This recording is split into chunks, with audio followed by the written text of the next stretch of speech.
In the last video, we looked at how we could derive a rate expression from experimental data. Rate expressions are great because they could tell us how reactants can affect how fast a chemical reaction goes. But more importantly, they tell us what's going on at the microscopic level. Which particles are likely to react with which particles in the reaction. The reaction that was studied in the last video was the iodination of propanone, where iodine reacts with propanone under acidic conditions. And a variety of experiments were carried out, and it was found that the reaction was first order with respect to the propanone molecules, first order with respect to the catalyst hydrogenines, but the change in the concentration of iodine had absolutely no effect. It was zero order with respect to the concentration of iodine. So let's look at what we can deduce from the mechanism. Most chemical reactions take place in several steps, and each of the several steps contribute to what is called the mechanism. It's highly unlikely that at one point in time all of the propanone molecules collide with the iodine molecules and the hydrogen ions to result in a successful collision. Instead, it's highly likely that this takes place in steps. In any chemical reaction, the slowest step will control the speed of all of the other steps. They can't go any faster. And this step is called the rate determining step. So let's look at the reaction that we studied again. That's the iodination of propanone. Now this point is really important to make.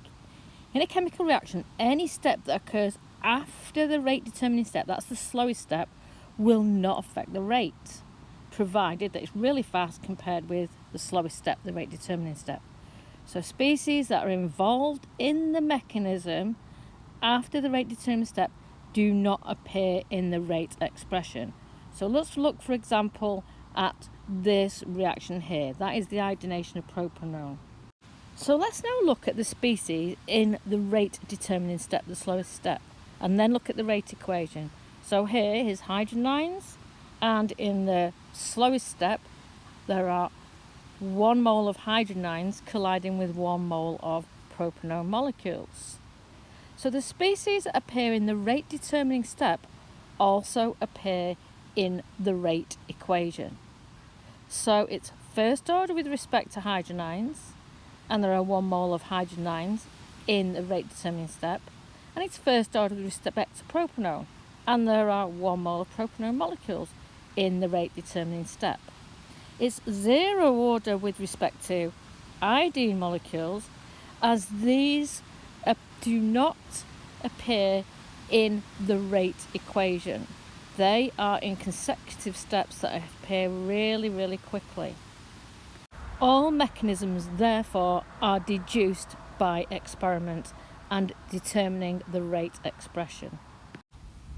So let's revisit why we suspect that the nucleophilic substitution reaction between hydroxide ions and the halogenoalkane, why it would follow that the rate expression would involve hydroxide ions and bromomethane molecules, because if we look at the proposed mechanism, it's been proposed that the hydroxide ion donates a lone pair of electrons to the electron deficient carbon, and at the same time the carbon bromine bond breaks and the bromine leaves, taking a pair of electrons with it.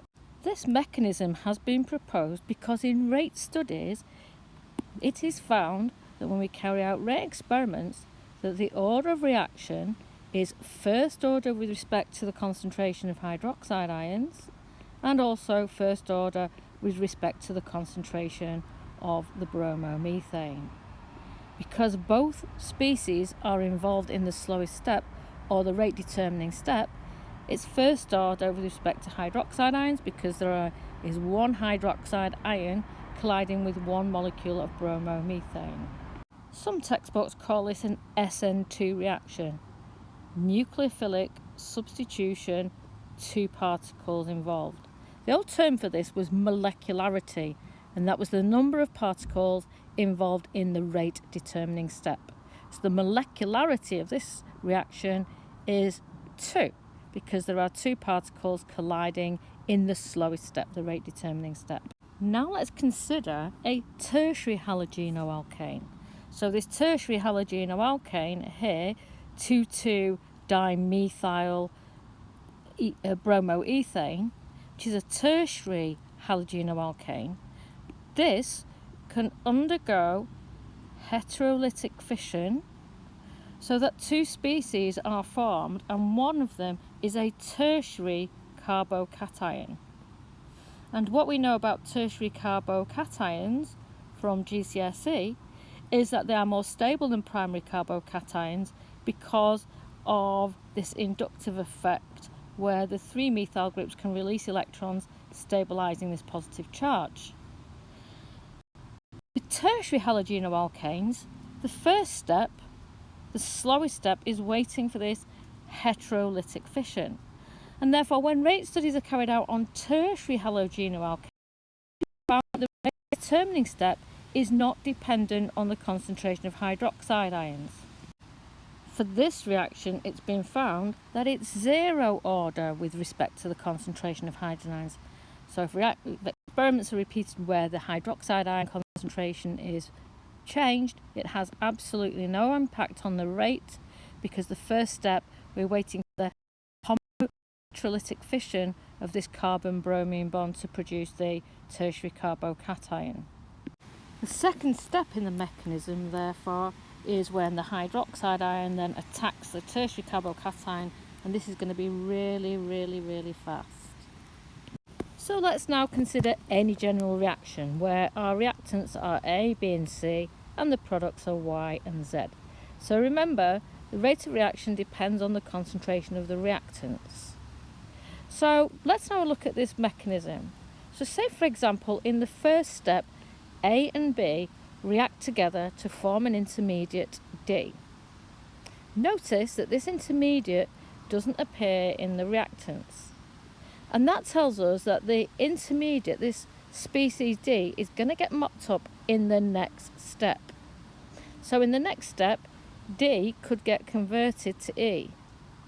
And E is a second intermediate, which again doesn't appear in the products. And therefore this intermediate must also be eaten up.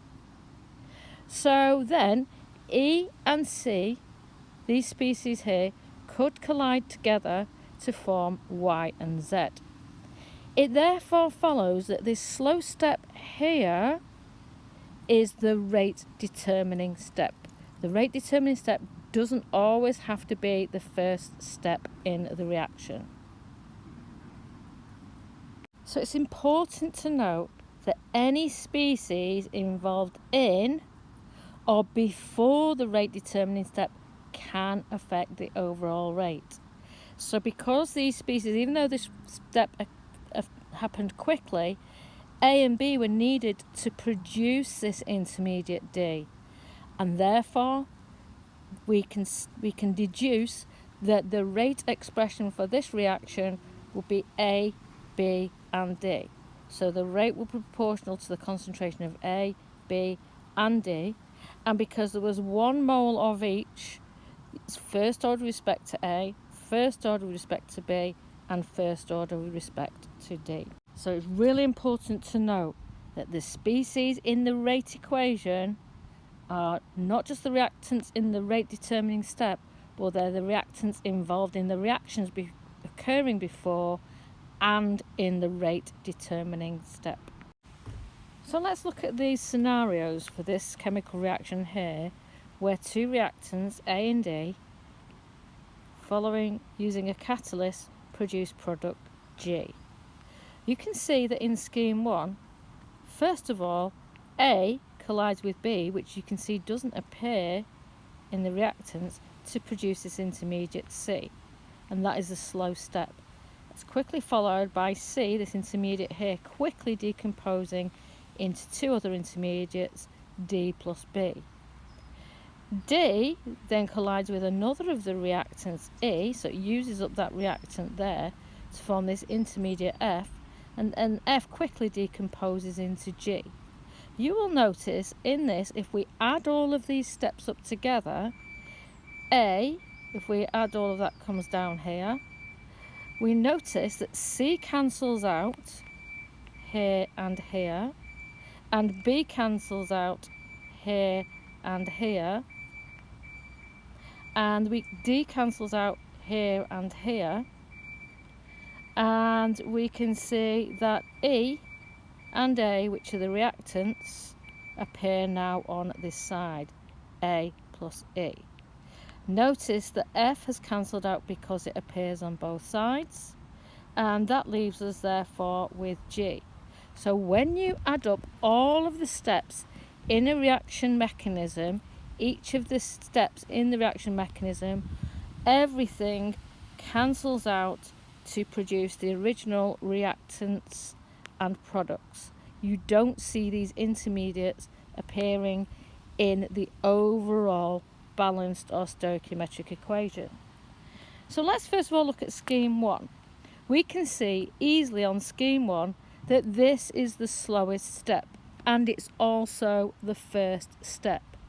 So in scheme 1, therefore, A and B must be in the rate equation. So from this scheme 1, we could write a rate expression, which is rate is proportional to the concentration of A multiplied by the concentration of B. Now you can see that B does not appear as a reactant. Let's look at that later. Let's now have a look at scheme 2.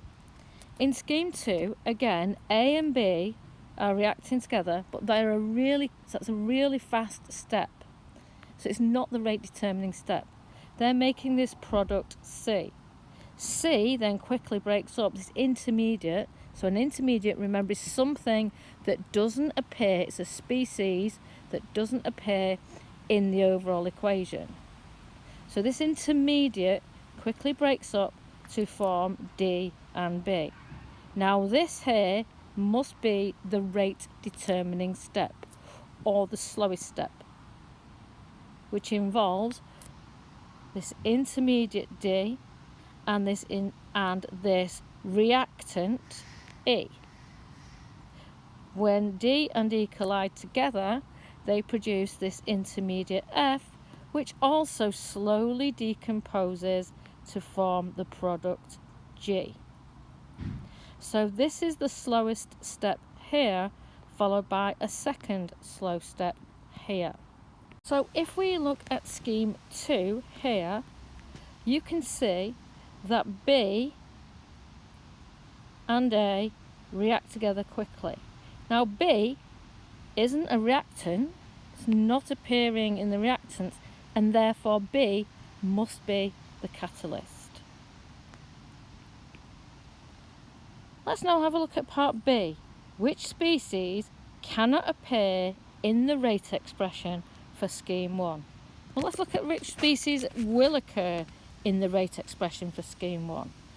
First of all, we have A and B, which are the slowest step, and therefore we have already deduced that A and B will appear in the rate expression, and therefore we can see that no matter how much you increase the concentration of C, it will not affect the rate. So species C can't appear because it's an intermediate, but more importantly, E is a reactant, and E also takes place in a fast reaction. So no matter how much you increase the concentration of E, the rate will not be affected, and therefore which species cannot appear in the rate expression? It must be reactant E.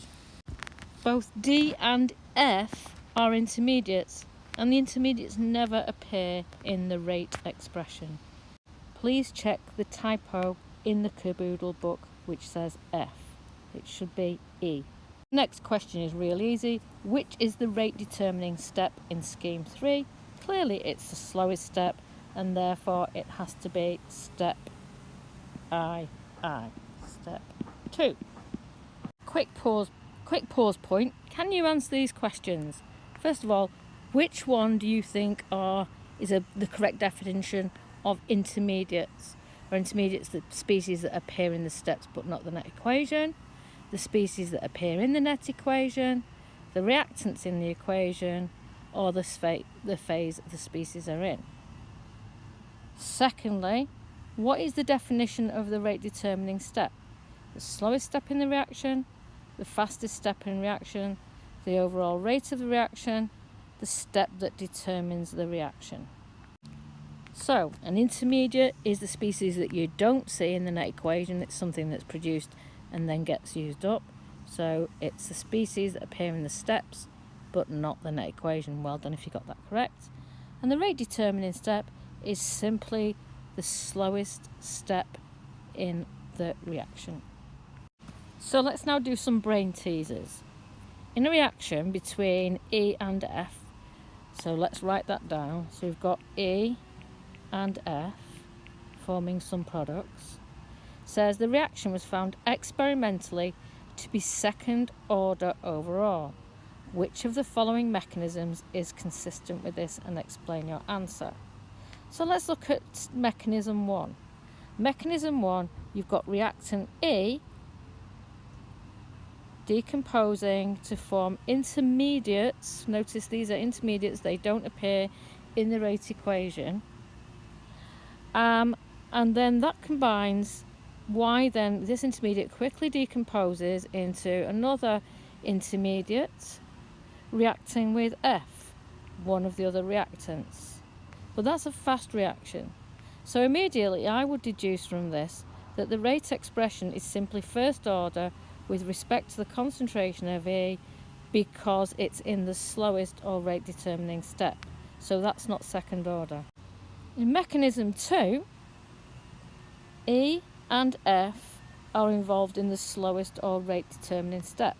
And therefore from that I can deduce that the rate expression is concentration of E first order, because there is one molecule of E, multiplied by the concentration of F, which is first order with respect to F. And since there are two molecules in this, it's bimolecular, and we add the two orders together, so that one is second order overall. Let's just look at mechanism 3. In mechanism 3, we have got two molecules of F, which is the slow reaction, and therefore I can deduce that the rate is equal to K, but because there are 2 moles of F colliding, 2 molecules, it's second order also with respect to the concentration of F. So it says here, which of the following mechanisms are consistent with this? So mechanism 2 and mechanism 3 are both second order.